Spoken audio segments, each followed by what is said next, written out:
کیا شبیر نے کسی اونچی جگہ پر ہاتھ ڈالنے کی کوشش کی تھی؟ لیکن قبل اس کے کہ طفیل میرے سوال کا جواب دیتا، چودھری فضل محمد نے کہا، طفیل محمد، ملک صاحب کے لیے کوئی لسی پانی کا بندوبست کر، جا بھاگ کے جا۔ میں نے منع کرنے کی کوشش کی مگر طفیل کمرے سے نکل گیا۔ چودھری صاحب، یہ شبیر حسین کیسا لڑکا تھا؟ میں نے پوچھا۔ او جی ملک صاحب، دراصل بات یہ ہے کہ یہ کمی کمین لوگ 4 جماعتیں پڑھ جاتے ہیں تو ان کا دماغ ٹھکانے پر نہیں رہتا۔ باپ تو سارا دن لوہا کوٹتا تھا اور لڑکا لاٹ صاحب بنا پھرتا تھا۔ میں نے اس کے تبصرے کو نظر انداز کرتے ہوئے پوچھا، اس کی عادتیں کیسی تھی؟ میرا مطلب ہے کہ کوئی بدماشی وغیرہ تو نہیں کرتا تھا۔ چودھری فضل محمد نے مونچھوں پر ہاتھ پھیرا اور کہا، کیا بات کرتے ہیں آپ ملک صاحب؟ ہمارے ہوتے ہوئے اس گاؤں میں کوئی کیسے بدماشی کر سکتا ہے؟ کوئی دم مارنے کی جرت نہیں کر سکتا۔ میں نے اندازہ لگایا کہ چودھری فضل محمد سے ایک سیدھے سادے سوال کا سیدھا سادہ جواب حاصل کرنا خاصا مشکل کام تھا۔ میں نے پوچھا، شبیر حسین کے اخلاق کیسے تھے؟ ان لوہا کوٹنے والوں کو کیا پتا کہ اخلاق کیا ہوتے ہیں؟ چودھری فضل محمد نے کہا، ان کو جدھر سے 4 پیسے ملنے کی امید ہو ادھر ہی سر جھکا دیتے ہیں۔ میں نے بشیرے کو کہا بھی تھا کہ لڑکے کو پڑھائی کے چکر میں نہ ڈالے، مگر وہ تو ڈی سی کا باپ بننے کا خواب دیکھ رہا تھا۔ کیا ان لوگوں کی کسی سے دشمنی بھی تھی؟ دشمنی کرنے کے لیے بڑا جگرا چاہیے ملک صاحب، ان لوگوں میں اتنا دم خم کہاں؟ آپ کے خیال میں اسے قتل کس نے کیا ہوگا؟ ایک بات تو میں آپ کو پورے یقین کے ساتھ بتا سکتا ہوں، چودھری فضل محمد نے کہا، اور وہ یہ کہ قتل میں ہمارے گاؤں کے آدمی کا ہاتھ نہیں ہو سکتا۔ یہ حرکت کسی باہر کے آدمی کی لگتی ہے۔ ایسا ہی جو میرے قریب بیٹھا تھا ہولے سے بولا، ملک صاحب چلنا چاہیے۔ میں بھی جانے کے بارے میں سوچ رہا تھا۔ چودھری فضل محمد کسی بات کا سیدھا جواب دینے پر تیار نہیں تھا۔ میں اٹھتے ہوئے بولا، چودھری صاحب ہم چلتے ہیں۔ اتنے میں ایک نوجوان ملازمہ ٹرے میں لسی کے 2 گلاس رکھے کمرے میں داخل ہوئی۔ ملک صاحب لسی تو پیتے جائیں، چودھری فضل محمد نے کہا، آپ ہمارے مہمان ہیں۔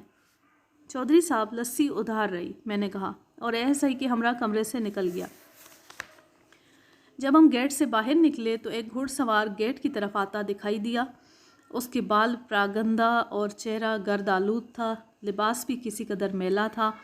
اس کی شکل طفیل سے ملتی جلتی تھی۔ گیٹ کے سامنے پہنچ کر اس نے گھوڑا روکا اور نیچے اتر آیا۔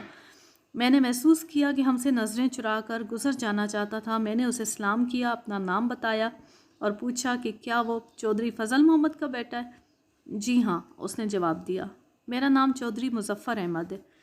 کیا کوئی چوری شوری ہو گئی ہے؟ ایک آدمی قتل ہو گیا ہے، میں نے اسے بتایا۔ اچھا جی، اس نے حیرانی سے کہا، میں تو کل سے شہر گیا ہوا تھا۔ کون تھا وہ آدمی؟ اس کا نام شبیر حسین ہے، اس نے جلدی سے کہا۔ اوہ اچھا، وہ جو لوہاروں کا بیٹا تھا، کس نے قتل کیا ہے اسے؟ ہم یہی معلوم کرنے کی کوشش کر رہے ہیں۔ وہ قدرے تامل کرتے ہوئے بولا، ملک صاحب آپ دوپہر کا کھانا ہمارے گھر میں کھائیں گے؟ دیکھیں انکار نہ کرنا، آپ پہلی مرتبہ ہمارے گاؤں آئے ہیں، ہم آپ کو ایسے نہیں جانے دیں گے۔ میں وعدہ نہیں کر سکتا، میں نے کہا، اگر ہمارا کام ختم ہو گیا تو ہم ابھی واپس چلے جائیں گے۔ وہ اصرار کرنے لگا کہ ہم کھانا کھا کر جائیں۔ میں نے کوشش کرنے کا وعدہ کیا اور وہاں سے رخصت ہو گیا۔ اب میں شبیر کے اس دوست سے ملنا چاہتا تھا جو آخری بار اس سے ملا تھا۔ اس کا نام نصیر علی تھا اور وہ ایک مزارے کا بیٹا تھا۔ وہ بشیر حسین لوہار کے گھر میں تعزیت کرنے والوں میں شامل تھا۔ میں نے اسے الگ بلا لیا اور رسمی سوالات کے بعد پوچھا کہ شبیر کتنے بجے اس کے پاس سے اٹھ کر گیا تھا؟ میرے پاس گھڑی نہیں ہے جی، اس نے جواب دیا، لیکن اس وقت کافی رات ہو چکی تھی، سارا گاؤں سویا ہوا تھا۔ رات کو تمہارے ساتھ اور کون کون تھا؟ 2 دوست اور تھے، لیکن وہ جلدی اٹھ کر چلے گئے تھے۔ تم نے شبیر کو دروازے پر ہی رخصت کر دیا تھا یا اسے باہر چھوڑنے گئے تھے؟ زیادہ دور نہیں گیا تھا جی، اس نے جواب دیا، گلی میں چند قدم تک اس کے ساتھ گیا تھا، اس کے بعد میں واپس آ گیا تھا۔ ہم نے اسے ساتھ لیا اور اس کے گھر پہنچ گئے۔ وہ گاؤں کے عام کچے گھروں جیسا ایک گھر تھا، 2 یا 3 کمرے تھے اور بڑا سا صحن تھا جس کے ایک کونے میں چند مویشی بندھے ہوئے تھے۔ اس کا بوڑھا باپ اور گھر کی عورتیں ہمیں دیکھ کر گھبرا گئے۔ نصیر علی بھی کچھ پریشان نظر آنے لگا۔ میں نے ایس آئی اور سپاہیوں کو گھر کی تلاشی لینے کے لیے کہا۔ تھوڑی دیر کے اندر وہ 2 سنگ والی لاٹھیاں اور چند چھریاں برآمد کر کے لے آئے۔ میں نے سوچا ہو سکتا ہے کہ نصیر علی کا شبیر حسین سے جھگڑا ہو گیا ہو یا شبیر کی جیب میں رقم وغیرہ دیکھ کر نصیر علی کی نیت خراب ہو گئی ہو۔ اگرچہ یہ قیاسات بڑے کمزور تھے مگر میں نے سوچا کہ انہیں چیک کر لینا چاہیے۔ اس وقت تک میں بالکل اندھیرے میں تھا، ابھی تک قتل کا کوئی محرک سامنے نہیں آیا تھا۔ میں نے ایک سپاہی کو بشیر حسین لوہار کے پاس یہ پوچھنے کے لیے بھیجا کہ رات کو اس کے بیٹے کے پاس کوئی نقدی یا قیمتی چیز تو نہیں تھی۔ نصیر علی، میں نے ذرا سخت لہجے میں کہا، تم شبیر حسین کو زندہ دیکھنے والے آخری آدمی ہو، اس لیے جو حقیقت ہے وہ سچ سچ بیان کر دو، ورنہ تم بڑی مشکل میں پھنس جاؤ گے۔ اس نے ہاتھ جوڑتے ہوئے کہا، ملک جی، میں نے بالکل کوئی جھوٹ نہیں بولا۔ شبیر میرا لنگوٹیا یار تھا، ہم بالکل بھائیوں کی طرح ایک دوسرے کو پسند کرتے تھے۔ تمہارا کبھی جھگڑا بھی ہوا تھا؟ ہاں جی، کبھی کبھی جھگڑا بھی ہو جاتا تھا، اس نے جواب دیا، لیکن پھر دوستی ہو جاتی تھی۔ اگر جب سے شبیر کو نوکری ملی تھی اس دن سے تو وہ بالکل پردیسی بن گیا تھا۔ مہینے میں 2-4 دن کے لیے گاؤں آتا تھا اور زیادہ وقت میرے پاس ہی گزارتا تھا۔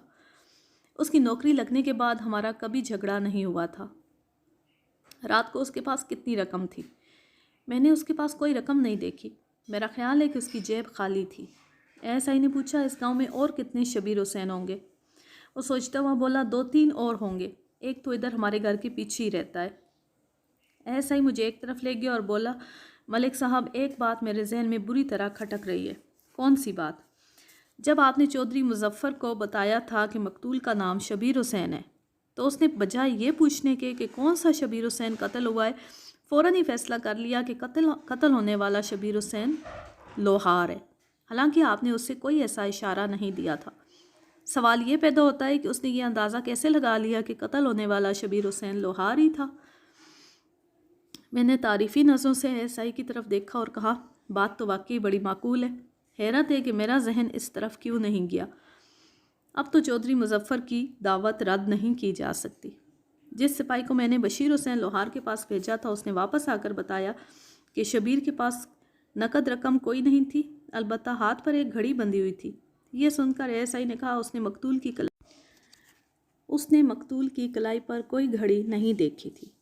میں نے نصیر علی سے پوچھا، کیا شبیر کے ہاتھ پر گھڑی بندھی ہوئی تھی؟ ہاں جی، دیکھی تو تھی، اس نے جواب دیا، بلکہ مجھے یاد آیا کہ شبیر نے وقت بھی بتایا تھا۔ اس نے کہا تھا 11:15 بج رہے ہیں، اب میں چلتا ہوں۔ لیکن صبح جب اس کی لاش دریافت ہوئی تو اس وقت اس کے ہاتھ پر گھڑی نہیں تھی۔ میں نے کہا، تمہارے خیال میں وہ گھڑی کہاں گئی؟ ملک جی، یہ تو اللہ ہی بہتر جانے، میں کیا بتا سکتا ہوں۔ شبیر کی کسی سے دشمنی بھی تھی؟ نہیں جی، شبیر کی کسی سے دشمنی نہیں تھی، وہ تو بڑا مست ملنگ آدمی تھا، نہ جائیداد کا چکر تھا نہ کسی سے دشمنی تھی۔ آخر معاملہ کیا تھا؟ نصیر علی، کیا شبیر گاؤں کی کسی لڑکی سے محبت کرتا تھا؟ یہ سوال سنتے ہی نصیر علی نے گہرا سانس لیا اور جواب دینے میں کچھ تامل کرنے لگا۔ آج کے لیے بس اتنا ہی، اور مجھے لگ رہا ہے کہ ملک صفدر حیات اب بالکل صحیح نشانے پر پہنچے ہیں، صحیح جگہ پہ۔